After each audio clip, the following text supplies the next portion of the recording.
మూర్తి భవించిన అనుభవ విద్యావాణి క్షేత్ర JEE mains లో కొట్టింది సూపర్ బోని. ఎన్నికలు వచ్చేసాయి, ఏమన్నా ఎన్నికలు వచ్చేసాయి. ఇంతకుముందు ఎవరికి ఓట్లేశారు, ఓట్లేసిన వాళ్ళు ఏం చేశారు, మళ్ళీ వాళ్ళ ఓట్లేయాలా లేదా, ఎవరికి ఓట్లేయాలి ఒక్కసారి ఆలోచన చేయాల్సిన సమయం వచ్చింది. అమ్మా, ఓటు అనేది మీ చేతిలో ఉన్న ఆయుధం. ఓటు అనేది మీ జీవితాలను మార్చే ఆయుధం. 5 సంవత్సరాలకు ఒక్కసారి మాత్రమే ఈ ఆయుధం మీ చేతుల్లోకి వస్తుంది.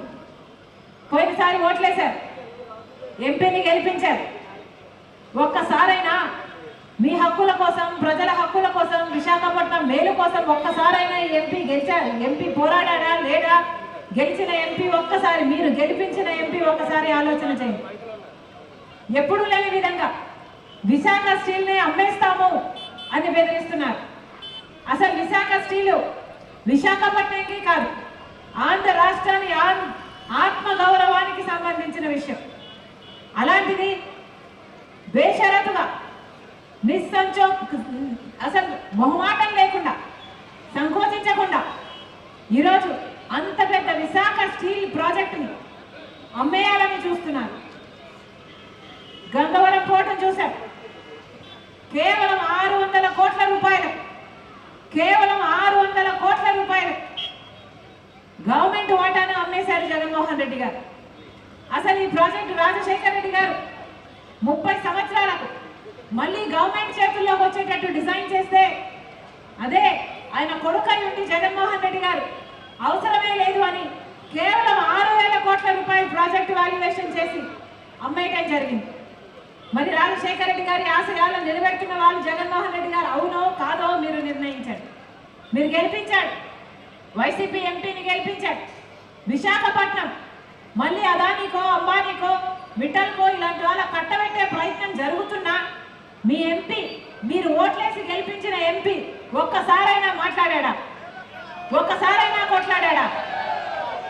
మరి ఎందుకు వేయాలి వీళ్ళకు ఓట్లు, ఎందుకు వేయాలి వీళ్ళకు ఓట్లు? ఎమ్మెల్యేలు ఉన్నారు, వైసీపీ ఎమ్మెల్యేలు ఉన్నారు, తెలుగుదేశం ఎమ్మెల్యేలు ఉన్నారు. ఇద్దరిలో ఏ ఒక్కరైనా, 2 పార్టీలలో ఏ ఒక్క పార్టీ ఎమ్మెల్యేలైనా మీకోసం కొట్లాడారా? విశాఖ స్టీల్ ఎలా అమ్మేస్తారు అని బీజేపీతో ఎదురొట్టి నిలబడ్డారా? ఒక్కరంటే ఒకరు ఛాతి చూపించి నిలబడలేదు. ఈరోజు కొట్లాడుతున్న వాళ్ళు ఎవరు? విశాఖపట్నం స్టీల్ కోసం కాంగ్రెస్ పార్టీ, కమ్యూనిస్టు. మేము కొట్లాడుతున్నాం తప్పితే మీరు ఓట్లేసి గెలిపించిన వాళ్ళు ఏ రోజైనా అమ్మటానికి వీల్లేదు అని గట్టిగా కూర్చున్న పాపాన పోయారా? ఈ 5 సంవత్సరాలలో ఇలానే వదిలేస్తే విశాఖపట్నం నష్టాలలో కూరుకుపోతుంది. నష్టాలలో కూరుకుపోతే మంచిది, అప్పుడు అమ్మడానికి సులువు అన్న రీతిలో మీరు వ్యవహరిస్తున్నారే. కనీసం విశాఖపట్నంకి ఈ రోజు వరకు క్యాప్టివ్ ఓవర్ లేదు, క్యాప్టివ్ మైనర్ లేదు. అదే రాజశేఖర రెడ్డి గారు ముఖ్యమంత్రిగా ఉన్నప్పుడు ఉమ్మడి అనంతపూర్ జిల్లాలో నుంచి క్యాప్టివ్ మైనర్ ఉండాలి ఈ ప్రాజెక్టుకి అని కృషి చేసిన నాయకుడు రాజశేఖర రెడ్డి గారు కాదా? ఆ రోజుల్లోనే ట్రైపార్టీ అగ్రిమెంట్ కూడా చేపించాడు ఐనోర్ కోసం రాజశేఖర రెడ్డి గారు.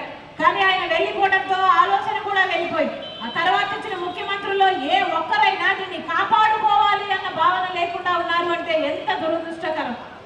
ఈరోజు కనీసం జగన్మోహన్ రెడ్డి గారు ముఖ్యమంత్రి అయ్యుండి, రాజశేఖర రెడ్డి గారి కొడుకయ్యుండి ఇన్ని వేల కుటుంబాలు దీని మీద ఆధారపడి ఉన్నాయని తెలిసి, మన రాష్ట్ర ఆత్మ గౌరవం ఇది అని తెలిసి కూడా ఈ రోజు వరకు కూడా మొన్న అసలు 3 సంవత్సరాలు వీళ్ళ కలవడానికి అపాయింట్మెంటే ఇవ్వలేదట. ఎలక్షన్ల కోసం అని ఇక్కడికి వస్తే వీళ్ళ టీం కమిటీ వెళ్ళి జగన్మోహన్ రెడ్డి గారిని కలిసిందట. కలిస్తే అవునా విశాఖ స్టీల్ నష్టాల్లో ఉందా అన్నాడట. ఇక ఏం చెప్పాలి ముఖ్యమంత్రి గురించి? విశాఖ స్టీల్ నష్టాలలో ఉందా అని కూడా ప్రశ్నిస్తున్నారు అంటే, ఆఖరికి మీ ఆస్తులు అమ్ముకొని అప్పులు తీర్చుకోండి అన్నారట. ముఖ్యమంత్రిగా మరి ఈయన ఎందుకున్నట్టు? ఈయనకు ఓట్లేసి గెలిపించింది ఎందుకు? ప్రాజెక్టును కాపాడాల్సిన బాధ్యత లేదా? గంగవరం పోర్టు, విశాఖ స్టీలు అసలు గవర్నమెంట్ చేతుల్లో ఉండుంటే విశాఖ స్టీలుకి ఎంతో మేలు జరిగేది. అలాంటిది గంగవరం పోర్టుని అమ్మేశారు. ఈరోజు కనీసం ఎన్ఎండిసి నుంచి వచ్చే సరుకైనా సరిగ్గా కాస్ట్గా ఇవ్వడం లేదు, కనీసం కోలు ఇవ్వడం లేదు, కనీసం రైల్వేలో కనీసం వసతులు ఇవ్వడం లేదు. ఇలా ఒకటి కనుక ఈ ప్రాజెక్టుకు ఉన్న కాళ్ళు చేతులు మొత్తం ఒకటి నరికేస్తే, మొత్తం మొండి చేసి నష్టాలలో చేసి దీన్ని అమ్మేయాలి స్వయంగా జగన్మోహన్ రెడ్డి గారి రాష్ట్ర ప్రభుత్వము బీజేపీ కేంద్ర ప్రభుత్వము చేస్తున్నారు అంటే ఇక వీళ్ళకి ఎందుకు ఓట్లు వేయాలి ఒకసారి ఆలోచన చేయండి. ఒక్క విశాఖ స్త్రీలే కాదు, ప్రజల గురించైనా ఆలోచన చేస్తున్నారా? బిడ్డలకు ఉద్యోగాలు వస్తున్నాయా? ఏం చెప్పాడు జగన్మోహన్ రెడ్డి గారు? ప్రతి సంక్రాంతి వచ్చినప్పుడల్లా జాబ్ క్యాలెండర్ వస్తుంది అన్నారే, వచ్చిందా? జగన్మోహన్ రెడ్డి గారు ముఖ్యమంత్రి అయి 5 సంవత్సరాలు అయితే 5 సంక్రాంతులు వచ్చాయి పోయాయి. ఎన్ని జాబ్ క్యాలెండర్ వచ్చాయమ్మా? ఏమా ఇంతమంది బిడ్డలు ఉన్నారు ఇక్కడ, ఎన్ని వచ్చాయి? ఒకటైనా వచ్చిందా? గుండు సున్నా, ఏమీ రాలేదు. మరి బిడ్డలకు ఉద్యోగాలు రావు. ఇంకో పక్క స్పెషల్ స్టేటస్ కోసం ఎవడూ కొట్లాడు. ఒక పక్క చంద్రబాబు గారు ముఖ్యమంత్రిగా ఉండి స్పెషల్ స్టేటస్ కోసం కొట్లాడలేదు. జగన్మోహన్ రెడ్డి గారు 5 సంవత్సరాలు ముఖ్యమంత్రిగా ఉండి ఈయన కొట్లాడలేదు. మన స్పెషల్ స్టేటస్ కాస్త బీజేపీ పార్టీకి తాకట్టు పెట్టారు. ఇక స్పెషల్ స్టేటస్ లేదు కాబట్టి, రాలేదు కాబట్టి 10 సంవత్సరాలుగా కనీసం పట్టుమని 10 కొత్త పరిశ్రమలు కూడా రాలేదు మనకు. మరి మన రాష్ట్రం ఎలా అభివృద్ధి చెందాలి? మన బిడ్డలకు ఎలా ఉద్యోగాలు రావాలి? ప్రత్యేక హోదా వచ్చినుంటే ఒక్కొక్క నియోజకవర్గానికి కనీసం 50 నుంచి 100 కొత్త పరిశ్రమలు వచ్చేవి. ఎంత అభివృద్ధి జరిగి ఉండేది, బిడ్డలకు ఎన్ని ఉద్యోగాలు వచ్చిండేవి, మన రాష్ట్రం ఎక్కడికో వెళ్ళిపోయి ఉండేది. కానీ ఈ రోజు ఏముంది? కనీసం రాజధాని అయినా ఉందా? తలెత్తుకొని చెప్పుకోవడానికి ఇది మా రాజధాని చెప్పుకోవడానికి ఒక రాజధాని కూడా లేకపోయినాయి. చంద్రబాబు గారు ముఖ్యమంత్రిగా ఉన్నారు, అమరావతిని సింగపూర్ చేస్తానన్నారు. 3D సినిమా చూపించారు, ఏమైంది? అమరావతి కాస్త భ్రమరావతి అయింది. అయిందా అమరావతి? ఒక్క పర్మనెంట్ బిల్డింగ్ కట్టలేదు చంద్రబాబు గారు. ఇక జగన్మోహన్ రెడ్డి గారు వచ్చారు, ఈయనకు ఒకటి సరిపోలే, 3 రాజధానులు అన్నారు. వచ్చినాయా? 3 వచ్చినాయన్నా? కనీసం ఒకటి కూడా లేకపోయి అందరికీ అన్ని ఉన్నాయే. బెంగళూరు ఉంది, హైదరాబాద్ ఉన్నాయి, చెన్నై ఉంది. మనకేముందనా? మనకేముంది? చేతిలో చిప్ ఉంది, నెత్తి మీద కుచ్చు టోపీ ఉంది. ఒకసారి ఆలోచన చేయాల్సిన అవసరం ఉంది. ఓట్లు వచ్చే సమయం వచ్చింది, ఓట్లు వేసే సమయం వచ్చింది కాబట్టి ఆలోచన చేయండి అని అంటున్నాం. మీ బిడ్డల భవిష్యత్తు ముఖ్యం, మన ఆంధ్ర రాష్ట్ర భవిష్యత్తు ముఖ్యం. మళ్ళీ చెప్తున్నా, జగన్మోహన్ రెడ్డి గారు ముఖ్యమంత్రిగా 5 సంవత్సరాలు ఉండి నిన్న మేనిఫెస్టో రిలీజ్ చేశారు. అయ్యా జగన్మోహన్ రెడ్డి గారు, పోయిన మేనిఫెస్టోలో మీరు ఇచ్చిన వాగ్దానాల కథ ఏమిటి అని అడుగుతున్నాం. రైతులకు 3,000 కోట్ల రూపాయలతో ధర స్థిరీకరణ నిధి కోసం ప్రతి సంవత్సరం పక్కన పెట్టానన్నారు. ఏ సంవత్సరమో పెట్టలే. రైతుల కోసం 4,000 కోట్లతో ప్రతి సంవత్సరము పంట నష్టపోతే పక్కన పెట్టామన్నారు. ఏ సంవత్సరమో పెట్టలే. పూర్తి మద్యపాన నిషేధం చేస్తాను, చేయకపోతే ఓట్లాడను అన్నాడు. ఏమైంది? మేనిఫెస్టోలో మీరు పెట్టిన మాటలన్నీ ఏమైనాయి? అవన్నీ తుంగలో తొక్కి గాలిలో కలిపేసి ఫ్యాన్ గాలికి మొత్తం అన్ని కొట్టుకోపోతే ఈ రోజు మళ్ళీ కొత్త మేనిఫెస్టో పెడుతున్నాడు జగన్మోహన్ రెడ్డి గారు.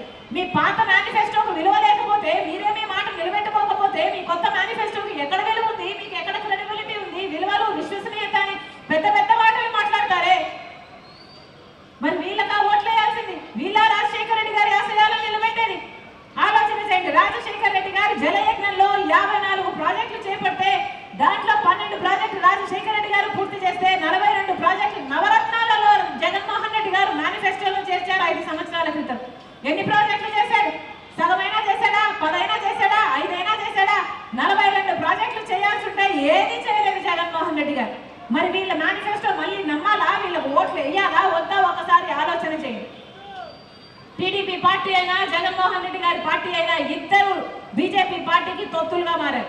ఇద్దరు బీజేపీ పార్టీకి గులాంగిరి చేస్తున్నారు. ఎందుకంటే బీజేపీ పార్టీ అధికారంలో ఉంది కాబట్టి, అధికారం వల్ల వీళ్లకు స్వప్రయోజనాలు ఉన్నాయి కాబట్టి ఇద్దరికి బీజేపీ పార్టీయే కావాలట. మన రాష్ట్రంలో ఇప్పుడు ఒక ట్రయాంగిల్ లవ్ స్టోరీ నడుస్తుంది. అర్థమవుతుందన్నా?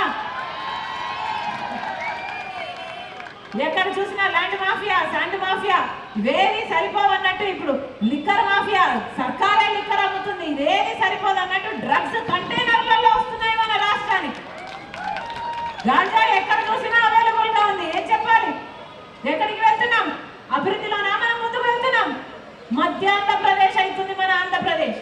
ఆఖరికి ఉద్యోగాలు లేక మన బిడ్డలు వలసలు పోతే అసలు యువతే లేని ఆంధ్రప్రదేశ్ అవుతుంది.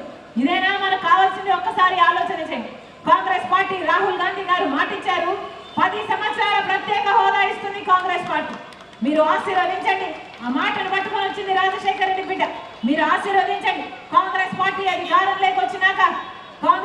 అధికారంలోకి వచ్చినాక రైతులకి 2 లక్షల వరకు రుణమాఫీ చేస్తుంది కాంగ్రెస్ పార్టీ.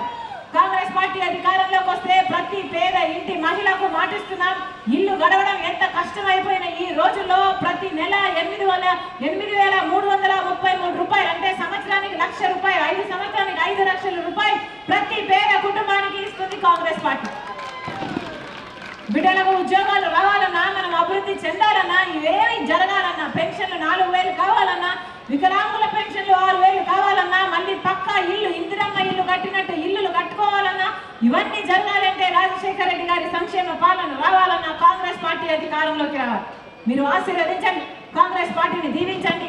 హస్తం గుర్తు మీద, కమ్యూనిస్టుల గుర్తు మీద మీరు ఓట్లేసి ఇండియా కూటమిని గెలిపించండి. మళ్ళీ ప్రత్యేక హోదా వస్తుంది అని కాంగ్రెస్ పార్టీ మాటిస్తుంది. పోలవరం ప్రాజెక్టు, రాజధాని ఇవన్నీ సాధ్యం చేసుకోవాలి అంటే మీ ఓటు చాలా ముఖ్యం. అందుకే చెప్తున్నా మరొకసారి, కాంగ్రెస్ పార్టీ అభ్యర్థులు, ఎంపీ అభ్యర్థి సత్యారెడ్డి గారు, ఈయనెవరో తెలుసా? గద్దరన్న శిష్యుడు. మన విశాఖ స్త్రీలు అమ్ముడుపోతుంది అని దాని మీద ఒక సినిమా తీశాడు. అన్న మీకోసం కొట్లాడతాడు, మంచి వాగ్దాటి ఉన్నవాడు, అవసరమైతే పార్లమెంటులో కొట్లాడతాడు, నిరాహార దీక్షలు చేస్తాడు, ఇందాక చెప్పాడు జైలు కూడా వెళ్తాడు అని. ఇలాంటి వాళ్ళు కావాలి, ఉద్యమకారులు కావాలి. మీరు ఆశీర్వదించండి, గెలిపించండి, హస్తం గుర్తు మీద ఓటేయాలని మరొకసారి సత్యారెడ్డినే కాకుండా ఎమ్మెల్యే అభ్యర్థి ఇక్కడ రామారావు, మీ బిడ్డ, మీ అన్న, మీ తమ్ముడు, మీ గొంతైతాడు, మీ బలమైతాడు, మీకు అందుబాటులో ఉంటాడు. మనస్ఫూర్తిగా ఆశీర్వదించాలని. అలాగే భీమిలి సంతోష్, సౌత్కు సంతోష్, భీమిలి వర్మ, విమలమ్మ గారు ఇందాక పరిచయం అయ్యారు, విమలమ్మ గారు సిపిఐ అన్న, అందరూ ఆశీర్వదించండి. మీ ఓటు అన్నది చాలా ముఖ్యం. ఒకసారి మనసు పెట్టి ఆశీర్వదించాలని మరొకసారి రాజశేఖర రెడ్డి బిడ్డ ప్రతి అన్నను, ప్రతి తమ్ముని, ప్రతి అక్కను, ప్రతి చెల్లిని శిరస్సు వంచి చేతులు జోడించి మనస్ఫూర్తిగా నమస్కరించుకుంటున్నాం. జోహార్ వైఎస్ఆర్, జోహార్ వైఎస్ఆర్, జై కాంగ్రెస్. సుమన్ టీవీలో మీ పర్సనల్ అండ్ బిజినెస్ ప్రమోషన్స్ కోసం కింది నెంబర్కి కాంటాక్ట్ చేయండి.